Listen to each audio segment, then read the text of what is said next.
Maialen naiz, Gukako kidea.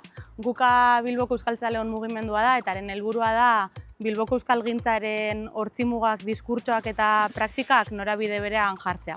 Somatzen dugu badagoela joera bat, euskararen ezintasunak euskaldunarengan jartzekoa, eta gure ustez maila batean hori ere badago, edo lortu behar dugu gero eta herritar gehiago euskararen aldeko hautua egin dezaten, eta beraz estres linguistikoa pairatzeko prest egon daitezen, baina batez ere jo puntua estres linguistikoan jarri nahi genuen, edo ikusten genuen euskaraz bizitzeko hautua egiten zuenak ere ezinezkoa duela bere bizitza euskara hutsean garatzea.